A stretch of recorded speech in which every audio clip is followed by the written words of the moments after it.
আসসালামু আলাইকুম, আমি ইয়াসির আদনান। এই ভিডিওতে আমরা দেখব কোড ফোর্সেস রাউন্ড 1044 ডিভিশন 2 এর এ নাম্বার প্রবলেম। তো রেডস্টোন, এই প্রবলেমটা কি বলা হয়েছে, এখানে আমাকে এন সংখ্যক গিয়ার দেওয়া হয়েছে অ্যান্ড প্রতিটি গিয়ারের এখানে দেওয়া হচ্ছে আইথ গিয়ারের হচ্ছে টিথ দেওয়া আছে হচ্ছে এআই। তো এরকমভাবে আমাকে বলা হচ্ছে যে আমি মানে এই যে স্টিভ হচ্ছে কি এই গিয়ারগুলোকে অ্যারেঞ্জ করতে চায়। তো অ্যারেঞ্জ করার পরে কি হবে, এখানে যে বলা হয়েছে যে স্টিভের যে স্পিন কি বলছে যে spin the leftmost gear at the speed of 1 revolution per second। Okay, তো এই যে ওর গিয়ারগুলো যে আছে, তো এর একদম লেফটেরটা, একদম লেফট যেটা থাকবে মানে শুরু স্টার্টিংটা, এইটার হচ্ছে এটার স্পিন করলে এটার হচ্ছে স্পিড কত হবে, 1 revolution per second হবে।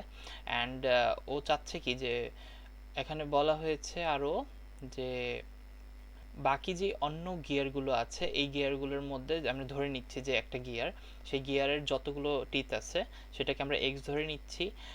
Y be the number of teeth of the gear to its left, and Y হবে কি ওর ঠিক বাম পাশে মানে লেফটে যে গিয়ারটা আছে সেই গিয়ারে কয়টা টিথ আছে, and then Z be the speed of the gear to its left, মানে আমি যে গিয়ারে আছি ঠিক তার বামে, তার বামের যে গিয়ারটা তার যে যার স্পিডটা যা হবে স্পিন করলে সেই স্পিডটা হচ্ছে Z. Okay, then its speed will be Y by x into Z revolution, মানে আমি যে গিয়ারটাতে আছি তার স্পিডটা তাহলে কিভাবে ক্যালকুলেট করব, তার স্পিডটা হবে হচ্ছে Y by x into Z.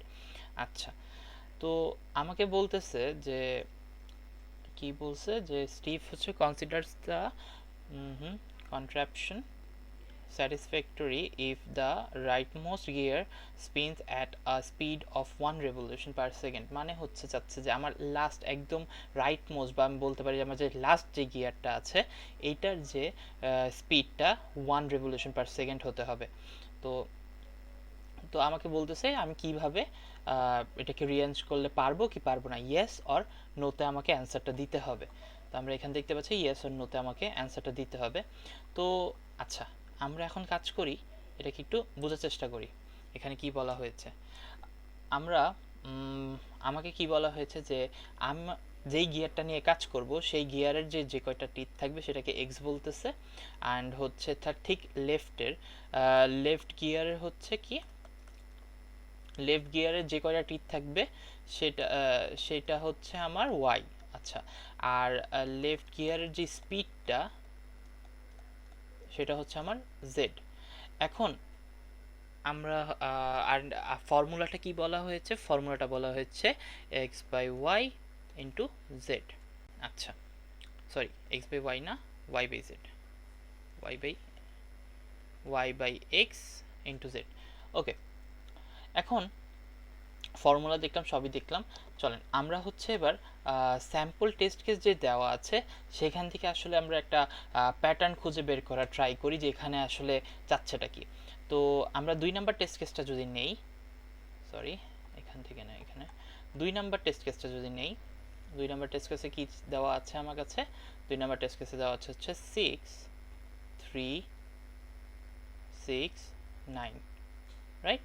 আচ্ছা, এখন আমাকে হচ্ছে যদি আমি আমার এই যে সেকেন্ড গিয়ারটার যদি আমি আমার স্পিড বের করতে চাই, ওর জন্য কি হবে, ওর জন্য হবে হচ্ছে আমার তার লেফটের যে গিয়ারটা আছে তার তার তার টিথ, ওকে, ডিভাইডেড বাই নিজের টিথ ইনটু আমার একদম আমার লেফটের স্পিডটা যত ছিল, তো এটা ছিল 1 revolution যেহেতু প্রথমটার। ওকে, তো এখান থেকে আসবে হচ্ছে 2, রাইট? ওকে, সেমভাবে আমি যদি চাই এখন পরেরটা করতে, তাহলে পরের জন্য কি হবে, তার লেফটে কে ছিল 3, ছিল 3/6 ইন্টু তার তার স্পিড কত ছিল 2, তো এখান থেকে আসবে হচ্ছে আমার 2 2, উপরে 2 কাটা হয়ে 1 আসবে।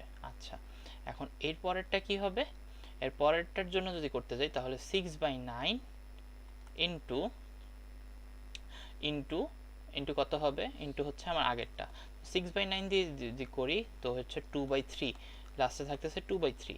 এখন আমার লাস্টেরটার স্পিন কি 2/3, এটা কি 1 হলো? হলো না। যেহেতু এটা 1 না, তাই আমরা এটাকে অ্যান্সার বলতে পারতেছি না।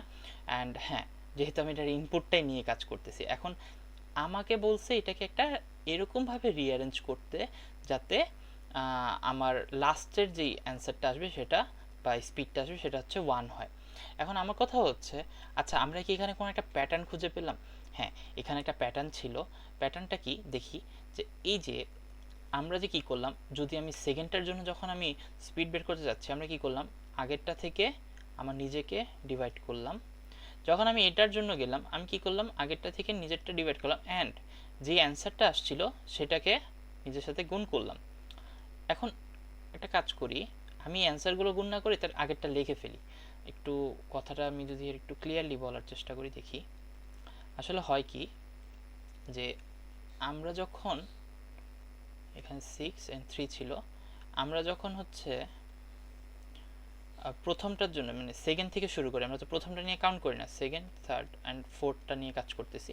তো কি হয় দেখি, 6/3 ইন্টু পরেরটার জন্য যখন আসি, এইটার যে অ্যান্সারটা সেটার সাথে তো পরেরটাকে গুণ দিব, তাই না? 1 ইন্টু, ওকে, 6/3 ইন্টু কত হচ্ছে 3/6 ইন্টু তারপরে হচ্ছে 6/9, এইভাবে যাচ্ছে, রাইট? ওকে, এখন আমার কথা হচ্ছে যে এখানে আমরা দেখতে পাচ্ছি যে এরা গুণ হয়ে হয়ে কাটা যাচ্ছে, গুণ হয়ে হয়ে কাটা যাচ্ছে। তো এরকম কিছু কি করতে পারি যে দেখা যাচ্ছে যে পাশাপাশিটা, মানে এই যে এখানে যেটা নিচে থাকতেছে, হরে থাকতেছে, এটা ঠিক এক্স্যাক্টলি তার পরের স্টেপে যে এটা উপরে আসতেছে, রাইট?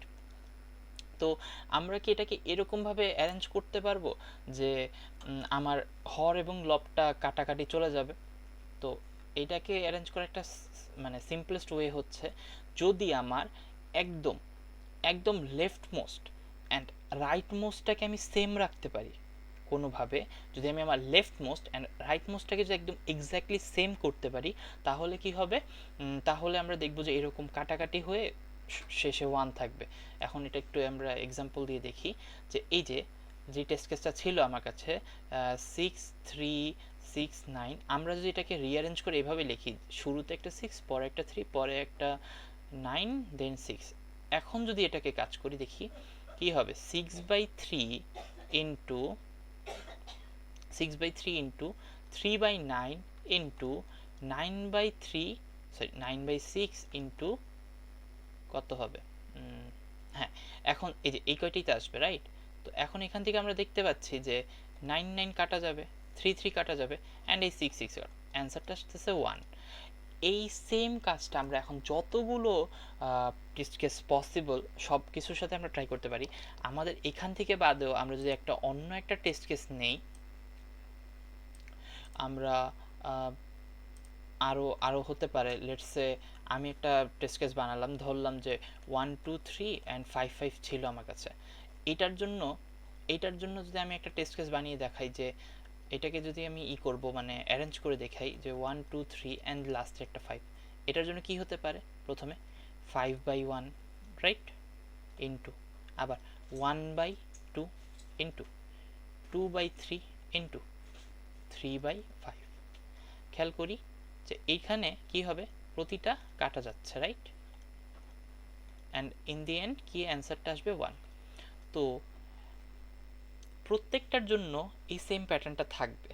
যদি এটা হয় তাহলে আমরা দেখতে পাচ্ছি যে আমার মেইনলি এই প্রবলেমটা কি ফাইন্ড আউট করা লাগতেছে, যে আমার একটা এলিমেন্ট কি ঠিক দুইবার আছে কিনা, মিনিমাম দুইবার আছে কিনা। যদি দুইবার থাকে তাহলে আমাদের মানে অ্যান্সারটা পাওয়া সম্ভব। যদি এটা করতে চাই তাহলে আমরা একটু আমাদের কোডটা দেখে আসি। এই যে এখানে কি করা হয়েছে, যে এটা আরও ইজি ওয়েতে করা যেত অবশ্যই, বাট যেহেতু কন্টেস্ট টাইমে দিয়েছি তাই এইটাই আমার কাছে সলিউশন ছিল। যে আমরা এটা বি নাম্বারটা, সরি, কি হয়েছে যে যখন আমরা ইনপুটটা নিচ্ছি, এটা একটা ভেক্টর। আচ্ছা, আমি এখান থেকে এইটা দেখায় আসি, এখানের কনস্ট্যান্টটা দেখায় আসি। কনস্ট্যান্টটা হচ্ছে খুবই ছোট, মানে 100। সো 100 সাইজের আমরা চাইলে, অ্যান্ড এলিমেন্টগুলো কি 100-র ভিতরেই থাকতেছে, মানে এলিমেন্টগুলো। তো এই কাইন্ড অফ একটা ফ্রিকোয়েন্সি অ্যারেই বলা যেতে পারে। তো আমি 101 সাইজের একটা ভেক্টর নিয়েছি অ্যান্ড ইনপুটগুলো নেওয়ার সময় ইনপুটগুলো দিয়ে মানে কাউন্ট করতেছি, অকারেন্স কাউন্ট করতেছি। এটাকে আরও অনেক ওয়েতে করা যাবে, আমরা সেট দিয়েও করতে পারতাম, বাট যাই হোক কন্টেস্টে আমি যেটা মাথায় আসছে। তো আমরা এখানে কি করতেছি যে আমরা হচ্ছে প্রতিটা এলিমেন্টের হচ্ছে অকারেন্সটা কাউন্ট করতেছি অ্যান্ড চেক করতেছি যে আমার অ্যাকচুয়ালি যে কোনো element, it can be anything, ঠিক আছে, যে কোনো এলিমেন্ট, সেই এলিমেন্টটার হাইয়েস্ট অকারেন্সটা কত, হাইয়েস্ট মানে ম্যাক্সিমাম আমার অ্যারেটার মধ্যে হাইয়েস্ট অকারেন্স যদি মিনিমাম দুই থাকে তাহলে আমার এখানে অ্যান্সার ইজি, অ্যান্সার ইয়েস। আর যদি দুইয়ের কম হয় তাহলে অবভিয়াসলি এটা বানানো সম্ভব না। দুইয়ের কমের জন্য আমি যদি একটা ছোট করে বলেও দিই, লেটস সে যদি আমরা যে এই টেস্ট কেসটার কথাই বলি, আচ্ছা এটা বেশি ছোট হয়ে গেছে, আমরা এই যে এটা নেই, ওকে,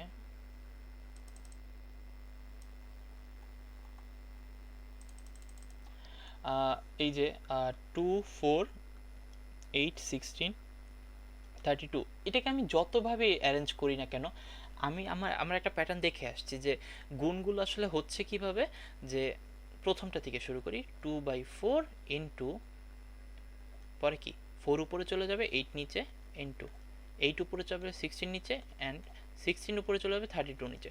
এখন এটাকে যতই আমরা কাটাকাটি করি একটা কিন্তু কিছু থেকেই যাবে, রাইট? এখান থেকে কিন্তু এক্স্যাক্টলি সব কাটবে না, কারণ একটা জিনিস ঠিক দুইবার করে আসতেছে, খেয়াল করি, এই যে এখানে একবার, এখানে একবার, এখানে একবার, এখানে একবার, এখানে একবার, এখানে একবার, শুধুমাত্র লাস্টেরটা অ্যান্ড ফার্স্টেরটা বাদে।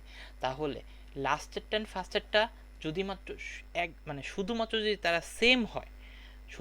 তারা সেম হয় তাহলে আমাদের অ্যান্সারটা ম্যাচ করবে। আই হোপ ভিডিওটা হেল্পফুল ছিল অ্যান্ড এক্সপ্লেনেশনটাও ক্লিয়ার ছিল।